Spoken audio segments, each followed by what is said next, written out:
That. already put all the live stream stuff out and Well, that's what they. still working. Weird. Yeah. Well, you know, and then yeah, people just don't pay attention either. So even if you went through and you mass mailed 1,000 times, hey, we've changed to this Yeah, date. it doesn't. Yeah. Oh, I remember that. Yeah, they just Okay, the live stream is live.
Hello, I'm Nate.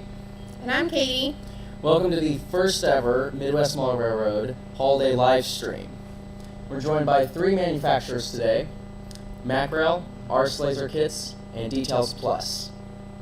We're also sponsored today by Jackson Railcar, and at the end of the live stream, we'll be showing you some of their brand new products.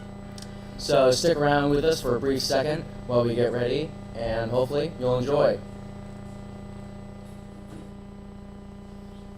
Okay.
So here we're joined by Greg, owner of MACRail. And Greg, why don't you tell us a little bit about yourself? Sure, thanks Nate. Appreciate having me here in the store. So, good morning everyone. Greg McComas from MACRail Products out of Fort Worth, Texas. Glad to be here. Definitely we are a part of the Midwestmodelrr family as a vendor, if you will. But just want to chat on a couple things here and talk about kind of the history of MACRail, where it origin from, and then where we're going with it, and some new products that we're either going to be in store now, and then things we'll be seeing here in the first quarter of 2024. So MACRail started in May of 2020, if you believe it, as an idea. And it was really about the EOTs. Removable EOTs was kind of the thing that really started MACRail and why we came to existence, and having that ability to have a EOT, a modern EOT or end of train device that you can actually remove from your train car.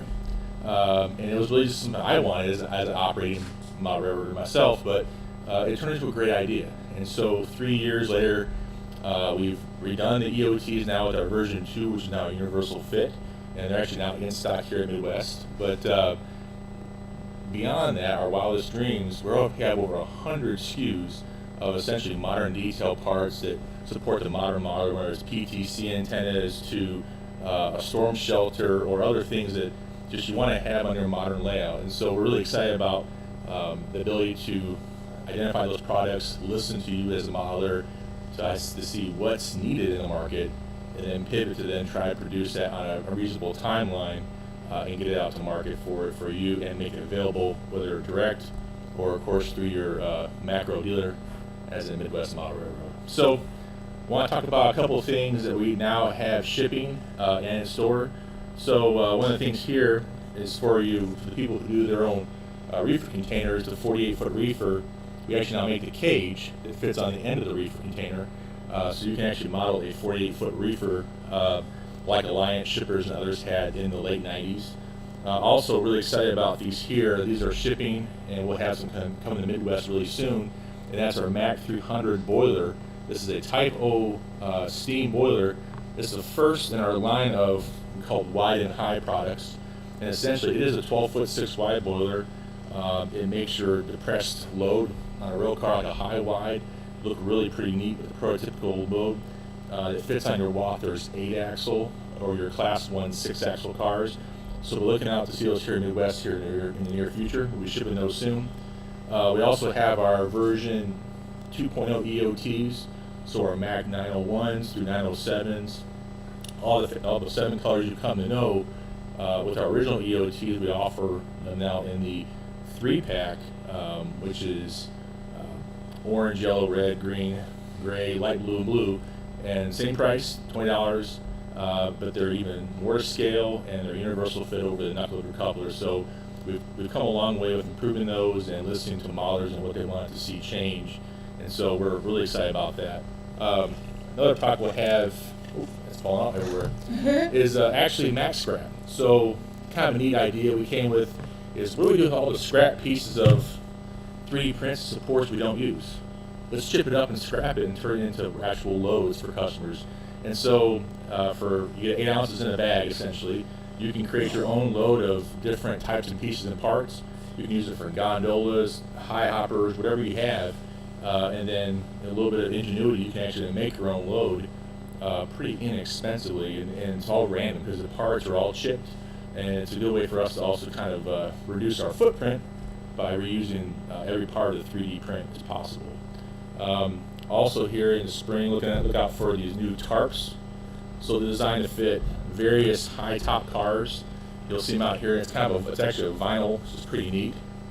And then here's the actual the vinyl tops, right? And so you'll be actually able to affix those to your model. And how we get I won't talk about how I make it so spongy on the inside, but it's actually pretty straightforward.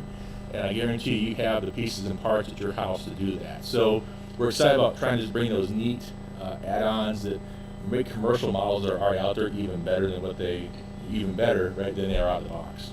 And so the last thing I'll talk about from a new product perspective and for Q1 is what we call our Float 45. And so it's going to be a wheel float assembly. And so a lot of railroads prototypically haul wheels around, whether used or new. They haul them around on these called wheel floats. And so this one here actually will hold 2 stacks of wheels at 45 total wheels. And so the kit will include the actual print itself, which is for like a 68-foot flat car, and then also will include 45 3D printed wheels. Folks have asked, why not use metal wheels? 45 wheels, if you ever bought a package of metal wheel sets, they're heavy. So we've designed, working with another vendor, an actual 3D printed wheel that has a wheel bearing cap, very prototypical looking, but it's also very lightweight. So you're going to be able to capture the look of a prototype car with the prototype wheels, but not lose the weight or get penalized for having an extremely heavy rental car. So really exciting things coming out. We have some other great locomotive details coming out here in the new year. We're looking out for more announcements at Amherst here at the end of January, but we got some CP rail or CPKC PTC antennas coming out. ES44, ET44 stack covers. So we did the -9 stack covers that BNSF uses. We've also worked on for the ES series of locomotives. So a little bit more of a low profile design, but there's been an ask for it in the market, so we're going to try to make that happen. So a lot of great things coming. Appreciate your support. We love the engagement, whether you're talking to your dealer or you email us directly. We really appreciate all the comments, feedback, or suggestions. That's how we're able to pivot and make the products as we're listening to what the marketplace wants to see. So thank you again, and any questions? Questions over here. I guess I have one. How do you determine like where you're going to make next? You just, I think that'd be pretty cool, I want to make that. Is that like what's the decision process behind that? So kind of early on, the decision process was, what did I need, right, for me modeling a prototype freelance regional railroad. But as we've gone along, I've really tried to look at every class 1 and say, okay, what modern detail parts does maybe BNSF and UP have? And essentially we try to work, I always say, around the country. Start out west, BNSF, UP, then working towards CSX, NS. So kind of working the class 1s to see what unique detail parts do they have that are not really available, offering those. And then of course along that way, if we get some suggestions, we see multiple suggestions of, hey, this part really needs to be offered, we'll definitely stop, take a look at it, and see if we can maybe fit it into the natural design of the product line. So, okay. But a lot of times, early on, I met an individual in the industry, and he said, really just kind of listened, and really just kind of pivoted to where, you have a guiding principle of being a modern detail part, and you should really just kind of listen to what the market's telling you, and and kind of pivot to that and support it the best you can. Okay, cool. The question that I know you get asked all the time, and I know the answer, but I'll ask anyway because they want to know: are you ever going to do more than HO scale? Everyone's always asking me this question. Yes, it's a funny one. It makes me blush. But no, HO is probably where, in at least the next, I'd say, 3 to 5 years, we see ourselves staying in HO. I am an HO modeler, and so with that, I'm able to design and deliver a quality that, as an HO modeler, I understand what I'm looking for in the models and the manufacturers. Other scales, unfortunately, I'm just not as familiar. In case anyone knows, I mean, MACRail may seem like a very large entity, but essentially, you're looking at the research, development, designer, shipping, the manager, and the customer service individual. So I stick with the where I can stay, and that's really HO scale. But good question, though. I hear it all the time.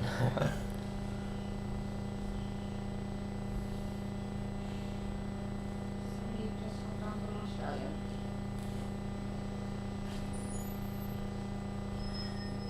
Some other questions for MACRail before we switch people?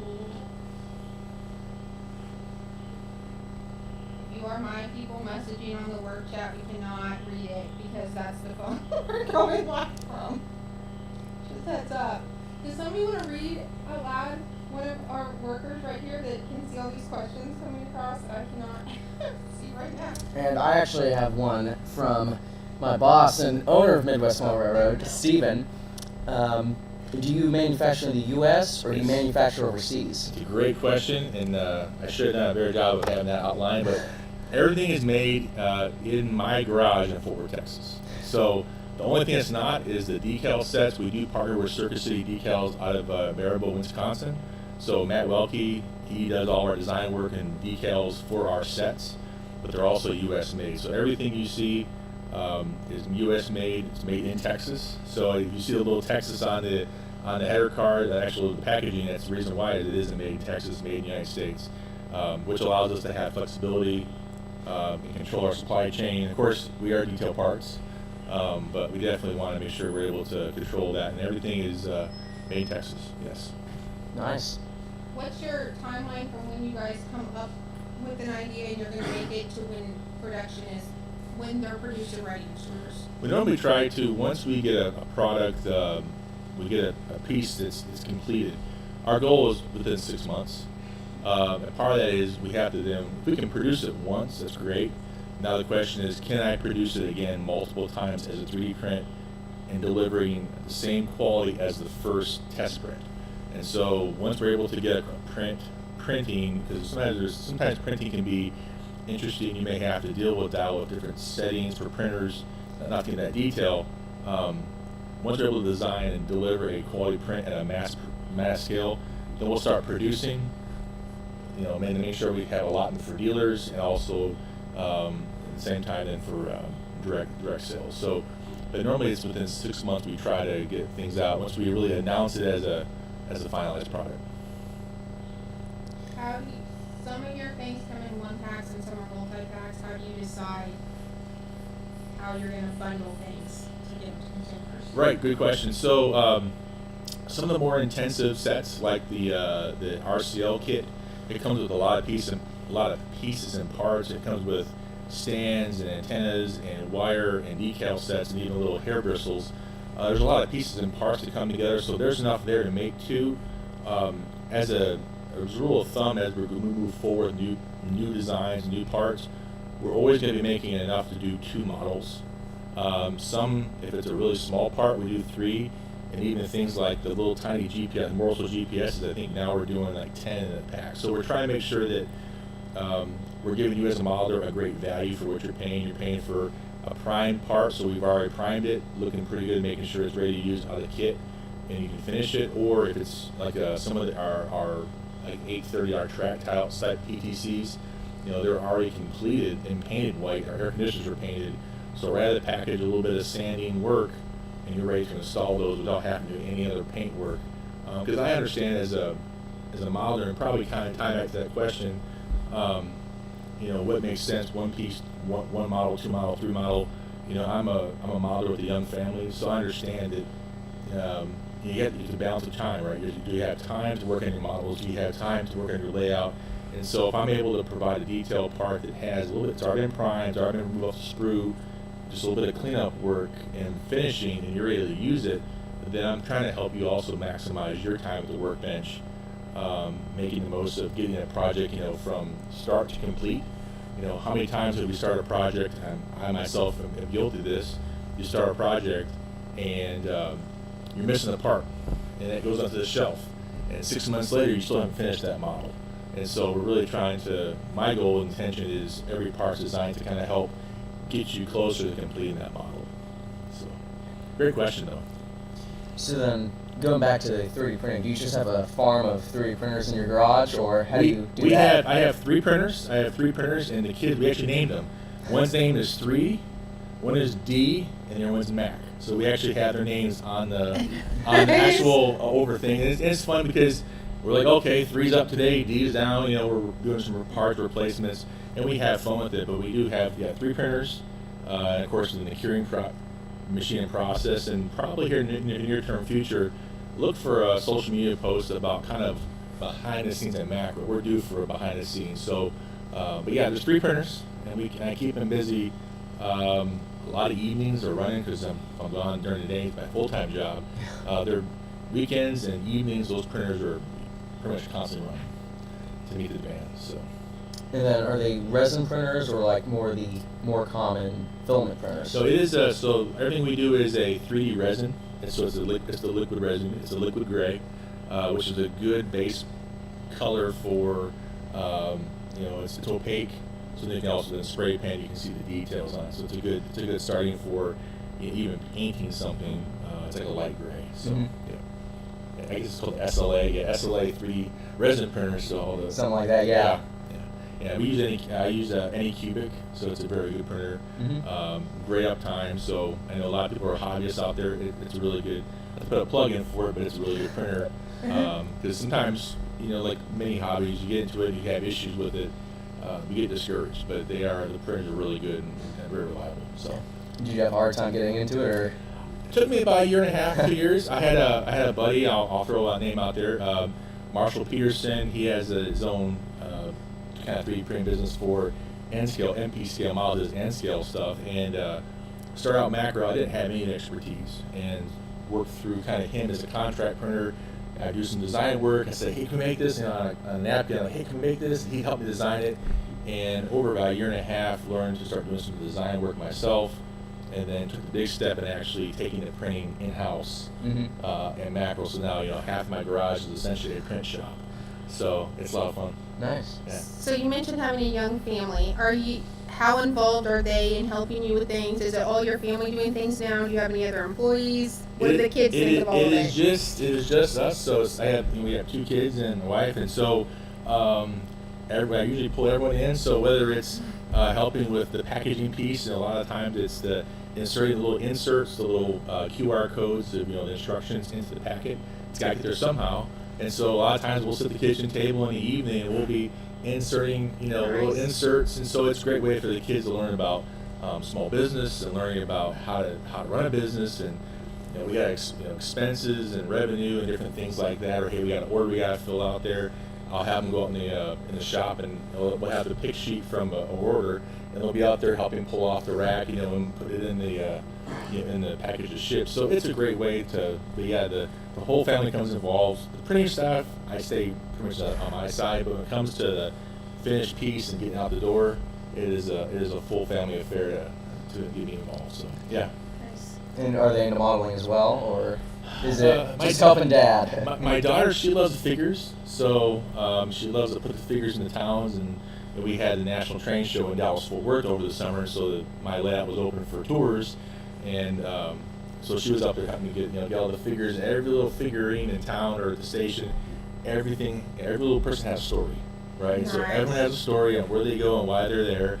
My son, he loves being involved in the operations piece of it. So. Can you read that? It says, which one of your kids are you teaching the accounting of the job? So far, that's just still me.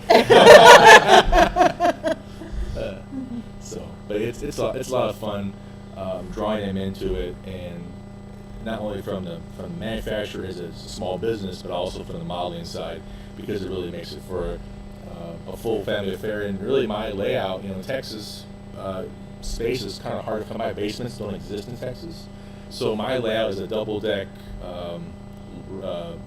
surround room shelf layout with a helix actually inside of a office with French doors. So not only is it in an office in the middle of our house, so everyone that comes into our house sees it. So it has to be kept clean and kept at a kind of museum state level, if you will. So when people come by, but it's also inside an office that my wife and I both use for work.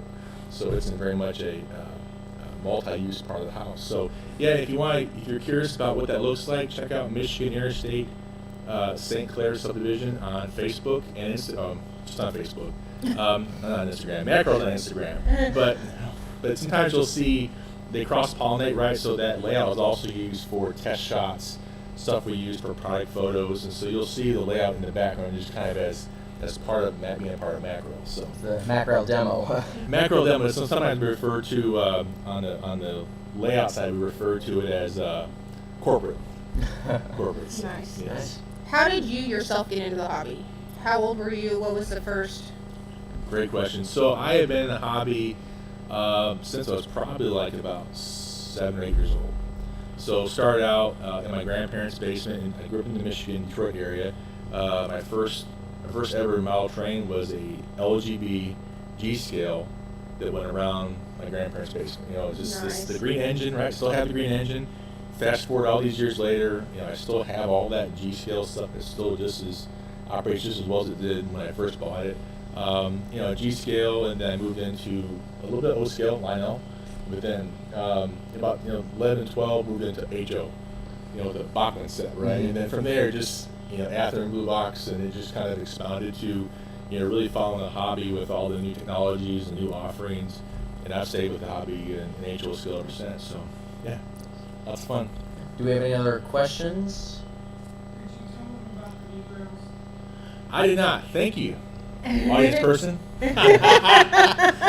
So derails, I know a lot of you who already follow me are very aware of the Mac 203 flip style derails, but now we do have them here in store at Midwest. So Santa delivered 12 today with them, 12 packs, and so we'll be getting those up here soon. But those derails that Scott Thornton had originally made, at Sky's Model Shop that we took on here back in the fall.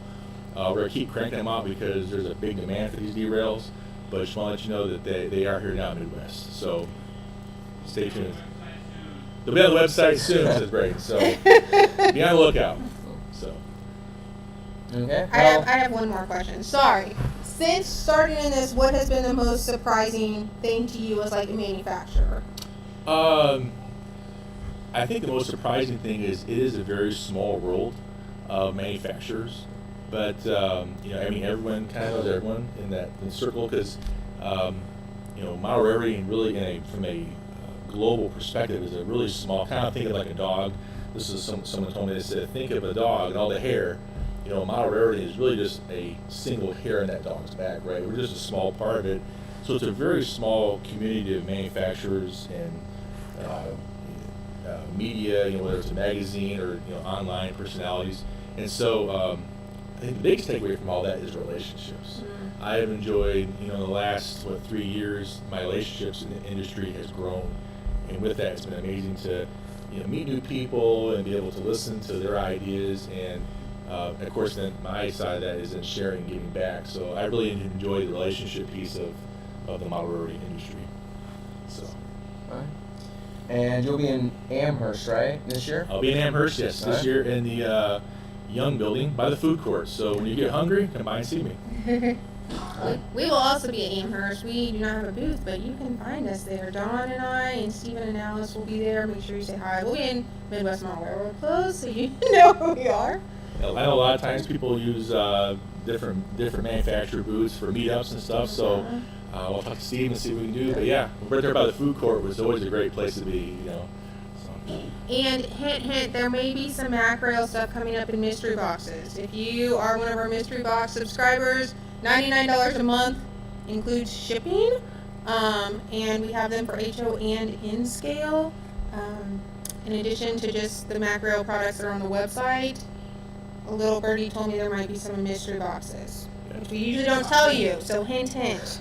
And I'll just say, I have purchased one of the mystery boxes. That was one of the coolest things ever. I think Steve One actually curated my box. Like, I curated your box. And so, but it was a fantastic. So it is a really great deal with all the things you get in it, all the models you get. It's a fantastic deal. And it was like kind of cool to get that. My wife does these candle boxes for Disney. Yes. And so it was kind of cool to have a model train box. We're like, what did I get? Oh, you're guaranteed great stuff, but what great stuff you're gonna get, right? So it's really fun. that's fun. Yeah, I just have one more question, and it's how'd you get mixed up with all of us here at Midwestmodelrr? That was, I have listened to Around the Layout podcast, and I remember listening to Steven early on talking about how he was growing Midwest and all the things. And as I started growing MACRail, I said, hey, I want to look at dealers and reach out to dealers. And I just remember going back to those podcasts, listening to Steven kind of going a whole different direction of this industry. And I thought, that's a place that I want to be in. I want to have my product in. So I reached out to Steven, and I think is responsible. So when should I expect my first shipment, sort of thing. So it's been, and ever since then, it's been great. So he's been on ever since. But yes, it's a great relationship. I appreciate the business and what you all offer here. It's a fantastic story. If you haven't had a chance to come see it, I'm trying to take your plug away. This is my first time in person, and it's absolutely amazing. So worth the visit here at Independence. Come by and see it for sure. Thank you for that. Yeah. So thanks for joining us today. I feel a little underdressed since you have a hat, but thanks for coming. Yeah, I gotta get to the family, so I said I need a Santa hat. And so they got me a Santa hat, and they brought back the glitter glue. So I was like, okay, well, we gotta do something cool. That's gonna leave an impression. So cool. Okay. Well, stay tuned. Up next is going to be RSLaser Kits. So stay with us.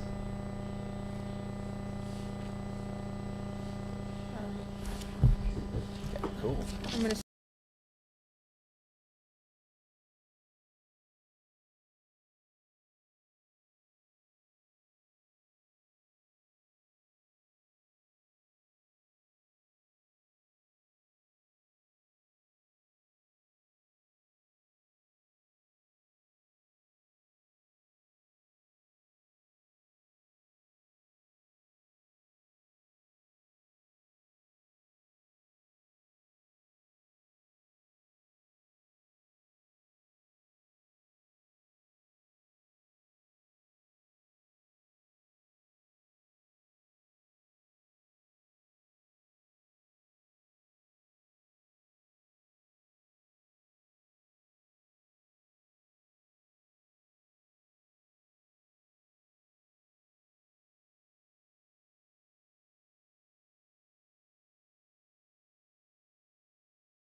Never ready. Okay, welcome back. We're joined with Richard from RSLaser Kits. So, Richard, tell us a little bit about the company. Well, we started in like '04 by accident. Oh. I was at a show with a good friend of mine, and we go in around. He says, "I'm going to a building like that." I said, "Hey, I can make that." And off we went. And here we are now. Nice. And I see you brought some, I think, T-Track modules with Yeah. you? These are our new modules. This is a drop top with foam with a 1 or 2 inch drop, and the neat thing is the track sits on the plywood, which is even with the top, and it's already to this a standard. Nice, yeah. All the others out there, you just have the foam. Yeah. So there you have a solid mount. That's our bridge module all built up. And then just now coming out with these, which I envision more as a home shelf layout, Okay. and they'll be stackable. Nice. So you could have a helix on the end, and Mm-hmm. And then, are you currently in production of those right now? Like, not right now. That's my first one. I got the design from a good friend, Harold Jacobs of Interaction Hobbies. Mm-hmm. He did it as a HO display for shows, so I modified it to fit the tape track standards. Nice. So you could have it at home or bring it to a show. And then here, we can put it in the middle here, let everybody see it.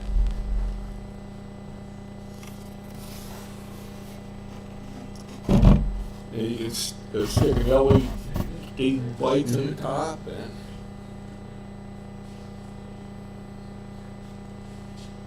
Nice. And so you said that these coming soon, hopefully? yeah, I gotta pick up more plywood on the way Nice. home in the morning. I ran out.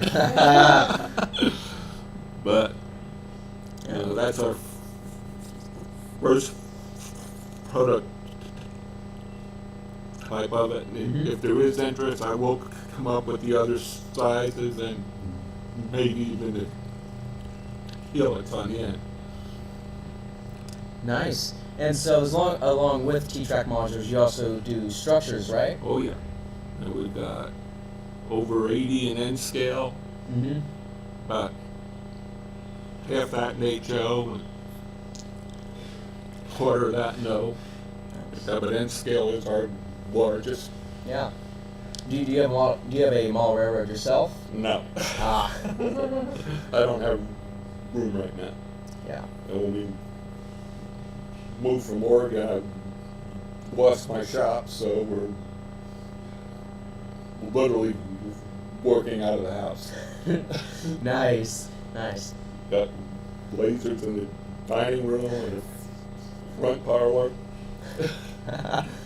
There's stock in the great room, and Yeah, so it's quite literally an in-house business there. yes. Literally. So then, for like, where do you get your inspiration for some of your buildings? Like, you just kind of drive around, see a unique building and model after that, Yeah, or see a photo. and go off that? Yeah. I've been in construction all my life, so I've designed and built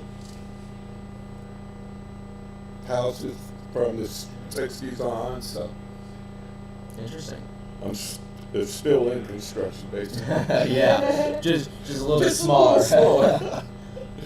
Well, we'll open up to our audience. Does anybody have any questions? You could be a T-tracker and come to shows. What? You you can be a G-tracker, bring your modules, and run trains. Now we have You ever get- been at the shows, but you know when you work in the show, it's Yeah. hard to go out and run trains. Right. So then you mentioned that you use the lasers to cut the wood. Yeah. Yeah. How many lasers do you have set up?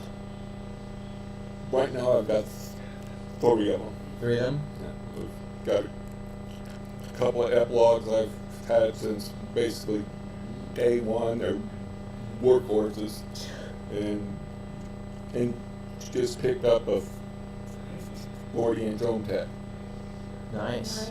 I would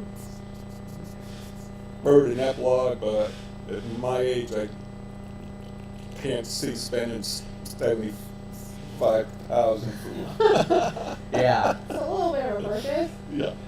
Yeah. And so, how do you go about designing your modules before you start cutting them on the laser? Do you use any CAD software or? I use MacRail Draw. Okay.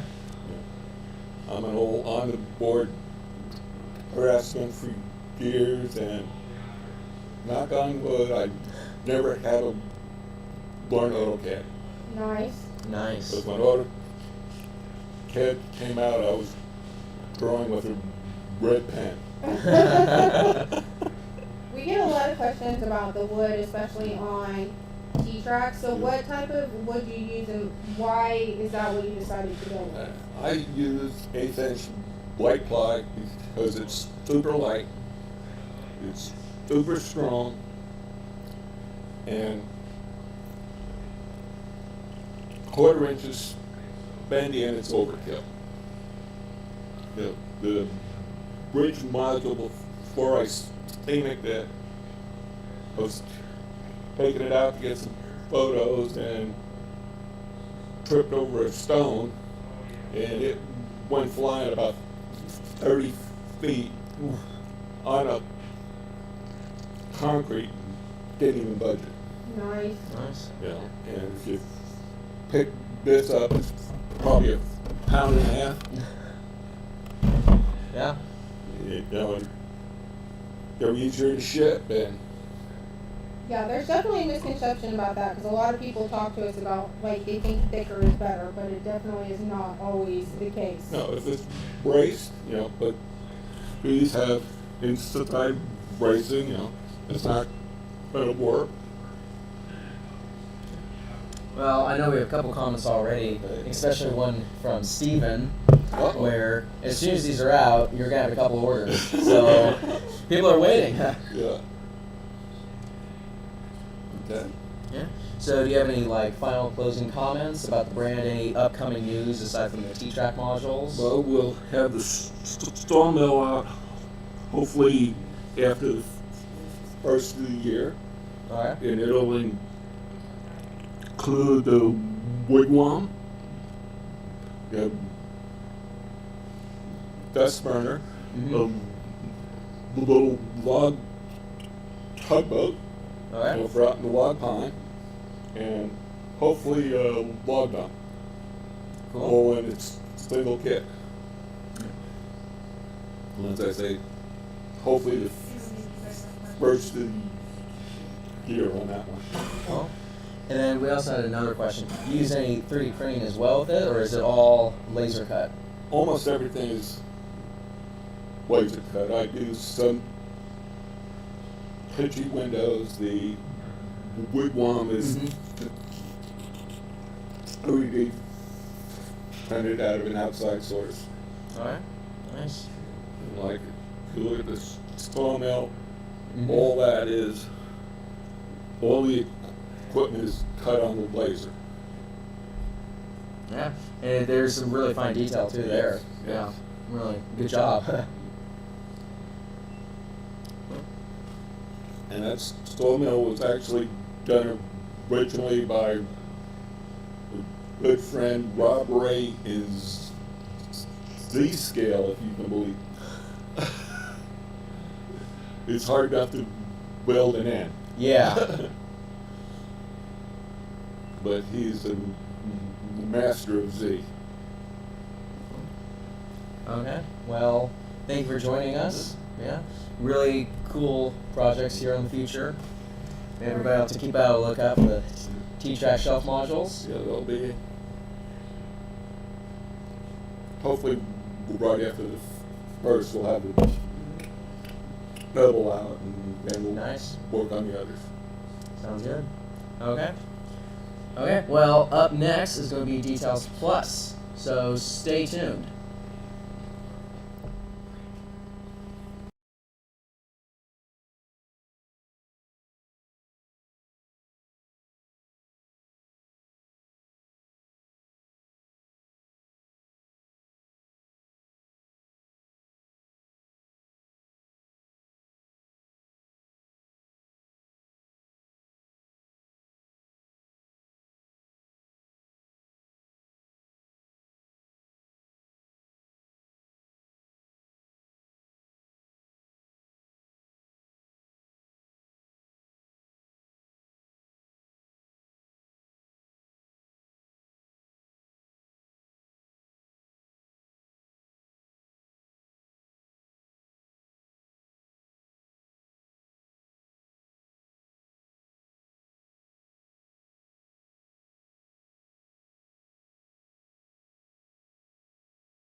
Okay, so welcome back. So this is our first time incorporating a virtual manufacturer into one of our live streams. So we're going to do a quick audio test here, make sure that our manufacturers can hear us and we can hear them.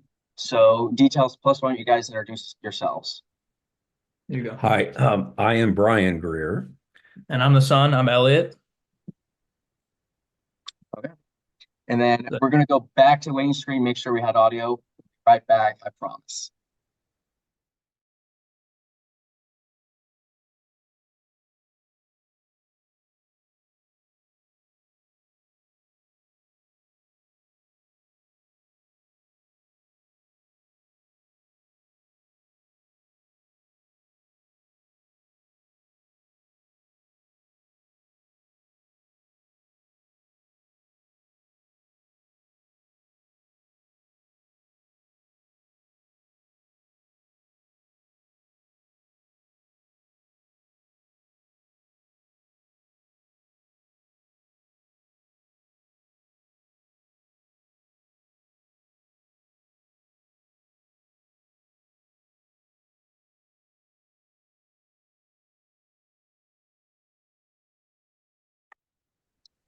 Okay, we had sound. Here we go. So, guys, why don't you introduce your company? Well, again, I'm Brian Greer, and the company is Details Plus. This is my son, Elliot. You can say your name Yes, if you want. Elliot. Anyway, we are a brand new company actually, Yep. and my company has been actually involved in the hobby industry for 27 years now, but in a totally different hobby of amateur astronomy, and I've written for Sky and Telescope magazine and things like that. So this is a bit of a departure for me. But Elliot and I have been participating in model railroading since he was actually very, very young. I don't know, 3 years old, 4 years old, something like that. And what we make, as we're going to show you some samples here, is we are introducing a line of very highly detailed grade crossing signals for both HO and N scale. And where this came from was basically it was born out of our own needs. There's been kind of a spotty market on some of these the last few years, and we have an N scale layout ourselves. Although Elliot's really also into HO as well. I like both. Yeah, both is great. and so we had a few of another manufacturer's N scale signals. We needed more, we couldn't find them. So with my other company venture, I've got a lot of equipment and manufacturing abilities and an employee. And I told Elliot, I said, let's see if we can maybe Let's make just give it a something. shot. Let's try and make these things. So yeah. Yeah. So it's we stopped into Midwest Model Railroading several times, I think, before we ever even embarked upon this venture, just as customers. So it's always been a favorite stop of ours. We go between. We're in Ohio here, a suburb of Columbus. We're from Ohio, but I go to school out in Kansas, so it kind of, Yeah, we make when we travel out there, we go through KC, and we always stop in. So yeah, so we're through there several times a year. But it was about a year ago that I kind of got serious about designing some of these signals, not knowing that it was going to be as involved as it was. But in the end, I think it turned out. It was a process, but I think we can both agree that it's well worth it, and we are very, very happy to present these signals and get them on the market and stuff. So I think the goal here was I had a little bit of involvement. I had a little involvement in model railroading when I was a child in the 70s. And back then, for anybody, is way before Nate's time probably, but back then the typical model railroad HO kit you would get at the store was made by like Tyco or somebody like that. And for the day it was great and stuff, but it was nothing at all like the quality of the stuff that's coming out today. In terms of the detailing and the precision, just the artwork and everything about them, it's just amazing. And so as we got, when Elliot came along, almost 20 years ago, I kind of got reintroduced back into the hobby and was, very surprised and impressed at how much it had evolved. And so now Elliot's been raised in a world of, very, very high quality YouTube videos, Pele's and people like that. I tend to really only care about, the highest line stuff. I'm a big detail guy, prototype specific things and just try and make my things or my models as most realistic as possible. So that's one of our goals is to try and make these signals as accurate as we can and to just really in general help out the hobby, with the growth of the detail market. So Well, one of the things when I very first started on this, the first surprise to me was the signals that we had already purchased and the other ones that we had seen were not close to scale, which seemed like a rather basic thing to get right. But I'm not sure why. But Ellie, can you show the first picture here, or number 3 I can here? share We're gonna try to show an no, not I got it. well, that's not the one. Well, which one? Okay, there you go, right there. It's right a little here. tough on Zoom. No. Okay. Now we're gonna see. We're gonna try this at least. Share screen. There we go. Share. Okay. All right. You see that? Let's see. It says you were screen sharing. Yeah. We Yeah, see. we can see it. Okay. Okay. This is Well, Kansas. this is down in southern Kansas on the BNSF Transcon, and this is me, and I'm like 6'2", 6'3", standing next to a stereotypical crossing gate, and they're pretty tall. Yeah, the tip of the pole is a little over 15 feet, and that's a 20-foot gate. And so now, Elliot, go to that other picture that you showed the first time here. I got it. This one. So one of the first resources I ran, yeah, right there. Got it. Cool. Yeah, it should be good. Yeah. Okay. And I'm not sure how well this shows up there, but this is a publicly available document. It's actually on our website. You can download it as well, but it's a Department of Transportation, kind of a regulatory spec sheet on, what a signal needs to be. And go to the next. Well, actually, hold on one second before you switch. Across the bottom, it shows the different types of signals, and this is actually a 4-page document. It might be of use to other model railroaders because it also shows the correct placement of the signals relative to the roadway, which sometimes is just a bit of guesswork unless you have something like this. So there's actually 4 other pages. This is page 1. So and now, Elliot, if you would go to the next that next image. Which just there, yeah, that's it. Okay, now this Let me share real quick. There we go. Okay. I'm not sure how common this nomenclature is in the hobby, but this is the way the government looks at it. There's type 1, 2, 3s, and 4s. And what we are initially offering are the type 1s and the type 3s. Yeah, so basically the type 2 and the type 4s have the overhead cantilever on it. That is something we plan on working on probably in 2024, but just to get things started, we wanted to do the type 1s and type 3s. So that's what we're going to show you here. Let's see. Okay, yeah, you can get out of that if you want to. So our signals, realizing that Elliot was going to want something pretty accurate, or what I call passing. Not just me, a lot of people. Yeah, exactly. As we found out on the internet, there's a lot of people that are like this. But as I say, they have to pass the photographic test. If you're making a, I don't know, a Ken Patterson diorama or something, you got to take some photographs of it. You want your signals to not look like toys. You want them to look very accurate. So that was the goal here. So with that in mind, let's see. So these are, I'm first just going to hold up a packaged product, and then Elliot's got some of them taken out. Okay. You gotta delete and unlit. Oh, yes. Yeah. Yeah. I'll explain this in a second. Well, where's the camera right here? Okay. So as you can see, each package, each package comes with two. We'll give you a little better view of them taken out of the package here in a second. And of course, our website at detailsplusshop.com, it's still a work in progress. It's fully functional right now, but we plan on adding a lot more photographs to it. Right now, It's a work in progress. Yeah. It works. You can still order stuff, but we're gonna make it.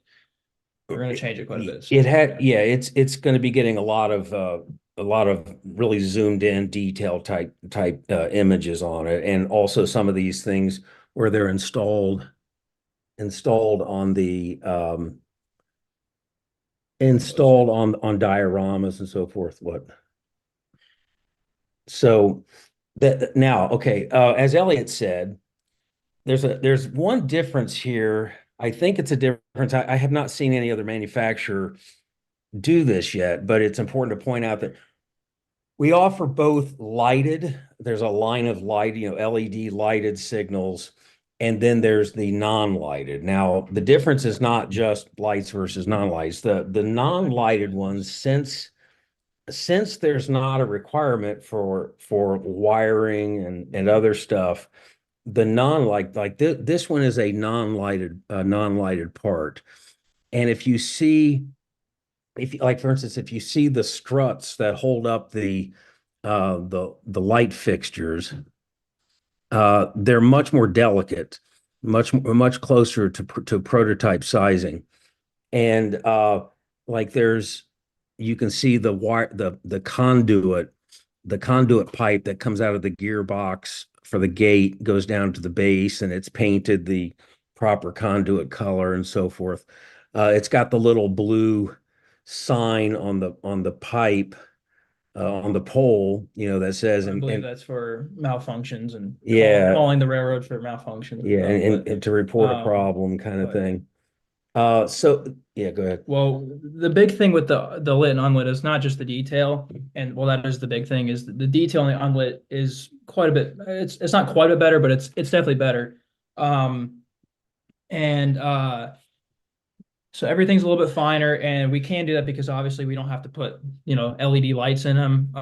You just have to paint them and stuff. So we've kind of found out that signals, if you get the full package lit, gates going down, the flashing unit, it's quite expensive. It's a few $100 at least, and a lot of people don't want to pay that. And so the fantastic things about the unlit signals is that you kind of just buy them and slap them on the layout, and you don't have to touch them, but you get a perfectly detailed part. So it saves you quite a lot of money if you don't want to go into all that, few $100s of buying all the accessories for properly lighting a signal. And so it's quite a bit of money saver, but also you're getting fantastic detail at the same time. Yeah, and to be clear, the hundreds of dollars is not us. I mean, our lighted signals, depending upon scale and so forth, they're anywhere from $50 to $72 or something for the lighted pair. That's two of them.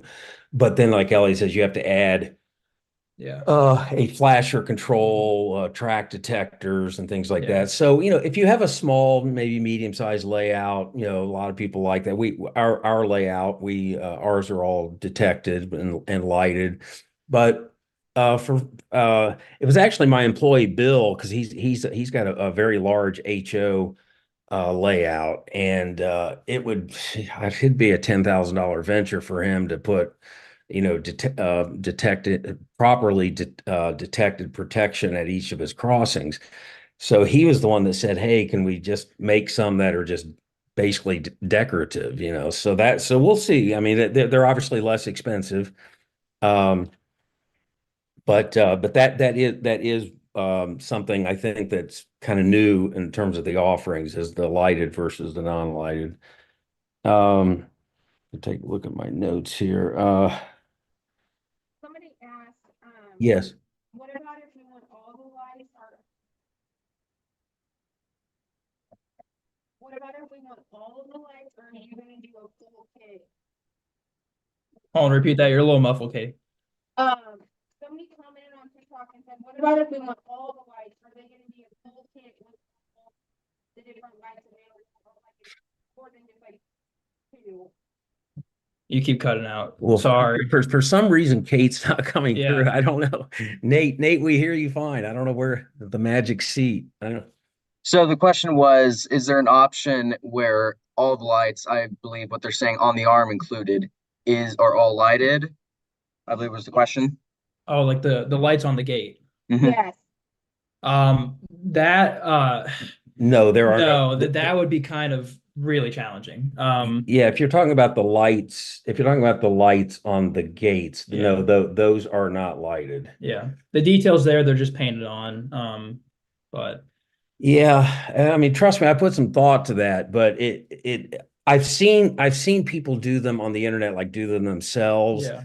and the lights are usually way out of scale. I mean, they will function, and for some people that's fine, especially if you make it yourself and you get that satisfaction and stuff. But as a commercial product, to put an LED on there that's many times bigger, and now the gate has to be a lot larger and everything else. So we haven't figured out a way to do that yet. But speaking of the gate, that's another thing I wanted to mention is that the gates on here For are the 20 footers.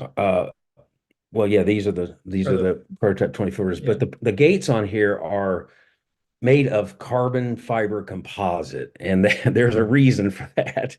Uh, I noticed that the gates that I'd seen on most other units were very heavy looking, I mean, a lot beefier than the ones that you see on modern signals. So after actually measuring them, a real one is about 6 inches wide by a little over an inch thick. And if you scale that down, you end up with something that size. Well, if you make that out of any other kind of plastic or something, it's paper thin, it's floppy, it just doesn't have any strength to it, especially on the N scale. On these little N scale ones, if you try to make that gate to scale with, even polycarbonate or something, it just doesn't work. So the carbon fibers added to the material. It's a material I use on some of my other products, not related to model railroading. But when I tried that, now they're ultra stiff, and so they hold their shape and everything. So that um anyway, the comment about the lights, it just made me remember that about the gates. Let's see. What So I electronics will work with cars? it is what? What electronics do you need in order to operate these gates? If you want full detection and operation, like these will work with any. We ourselves don't sell the electronics. We're kind of looking into that a little bit, but right now we don't sell the electronics. But all the commercial ones that are out there, They're like fully compatible. yeah, for like us. the Flash Masters Yeah. and things like that, they work with those. The wiring on these is the same as all the other ones that we've seen, where with the common anode and the resistors on the cathodes and stuff. That you'll see that in the wiring diagram of the instructions. So everything's the same there. What you typically need, looking at for instance, a Flashmaster setup, it's, I don't know, $120. Again, not through us, but you would get that, and it comes with a circuit board that you mount under the table with a ribbon that's got two detectors that you install under your track. And so you install those, bring the ribbon cable to the circuit board. Then from the circuit board, you run your wiring to the actual signals. And so if you do that and if you have multiple tracks, if you have 2 tracks, 3 tracks, 4 tracks, you can buy additional ribbon cables and make it work. So, it certainly can be done. It's just, a matter of how many crossing signals you have and how much money you want to spend on it. But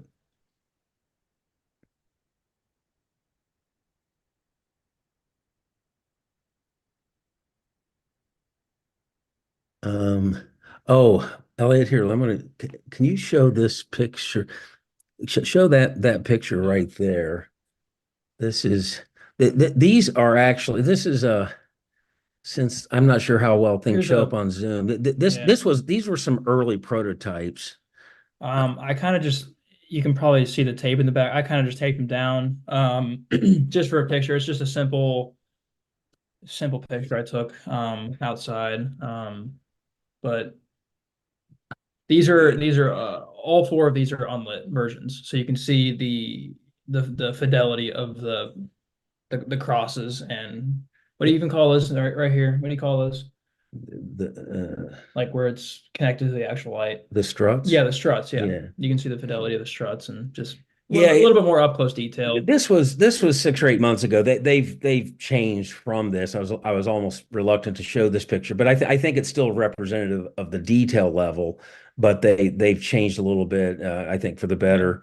Go to the next picture. I want to. Yeah. This is another detail.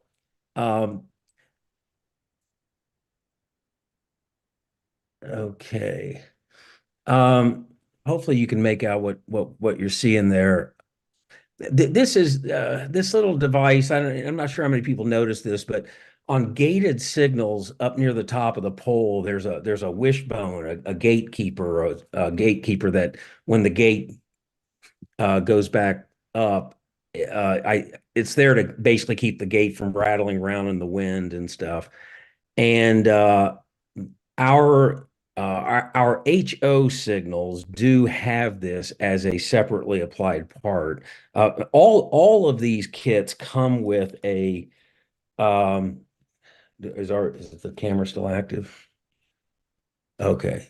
I don't know if you can see that, but back behind the instruction sheet, there's a small bag with some separately applied parts in it, and one on the HO gated signals, it does come with that as a separately applied part, and it's made out of flexible material because that is such a fragile part. If you tried to make that out of like plastic or something, it would certainly get broken very quickly. So it is flexible. Also, what all of them also have is a small decal sheet with the signboards, and that's for the track number signs. And it's got right now they have 2, 3, and 4 track options to put the decals on there. I don't know. We'll see. We'll see if there's a need for any more. Right out of the box, everything is fully assembled except for the extra, track number signs, which the modeler will have to put on. But the gate itself is all fully assembled. So I think that's about all we have Yeah, I think that's to about it. mention. I think. Let's see.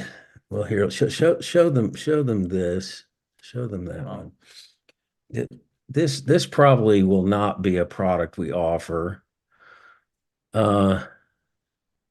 kind of found out that there's a lot of different types of signals out there. We've seen, now that we've actually, we're in this hobby and I guess in the signal business, we've kind of noticed signals a little more. And this is actually in Kansas by the Boeing, I guess Spirit era. is a Spirit, yeah. Yeah. And they make the Boeing 737 Yeah. fuselages, and this is where they put them on the rail cars, and the fuselages have to cross the road, and so they clearly don't want anybody to hit the fuselage. So this has nine pairs of flashing lights on it. Yeah, But that's a bit extreme. yeah, so but yeah, I've learned more about crossing signals than I ever thought I would.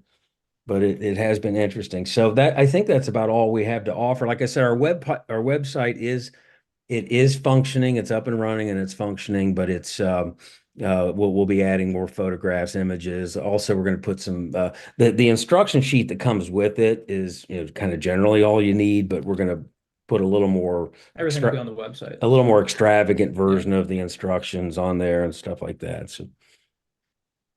So unless there are any questions, we can. We have a question. I don't know if you can hear me now. I can hear you. Yay, I'm much closer. Are they compatible with the Atlas system? Yeah, to make Sorry, repeat that. I don't know why your mic is not coming through as well as Nate's. So are they compatible with the Atlas signal system? I would assume so. They're compatible with pretty much every, mainstream company's products. Yes, the signals themselves are not the compatibility problem. The only compatibility problem I'm aware of with some systems is like some of them, I don't want to mention any other names, because I'm not totally familiar with them, but I know some of them work. And again, this is not the signals that we're selling. This is just the circuitry that you can buy. Some of them are only work with DC and they don't work with DCC and things like that. But that's not related to us at all. But yeah, these signals electrically will behave just like any other signals that have ever been on the market, including the ones that were on the market for several decades. And so, yeah. Okay, looks like we're kind of running out of time here, but do you have any like final quick comments? I know these will be here in our store pretty soon. Yes. We're getting ready to send our first batch to you guys, so you Sounds guys good. should have them pretty soon. So Yes, we're looking forward to it. Midwest will be the first stocking dealer of them, so we're looking forward to that. All right. Well, thank you for joining us, guys. That went pretty well. Thank you. Thank you for your time. Thank you guys so much. Thank you. And hold on for just a second as we'll move to our sponsor, Jackson Railcar.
And then we'll go show you some on the shelves as well. Okay guys, welcome back. So here's our sponsor, Jackson Railcar. They unfortunately aren't in the store right now, but they did agree to help sponsor this and make it so we could do it. So Jackson Railcar, right now they have a bunch of detail parts in N scale.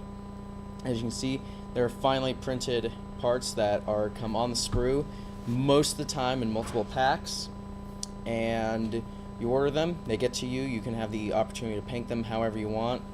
As for example, you have these boxes which were, as an example, painted orange, as well as like these switch stands that were painted brown to replicate like rusted metal, as well as the red top of them. They offer several loads, as you might have seen on our website, center beam loads, which they are currently working on, but they also offer gondola loads, such as these such as this version of the tie load, as well as this other version.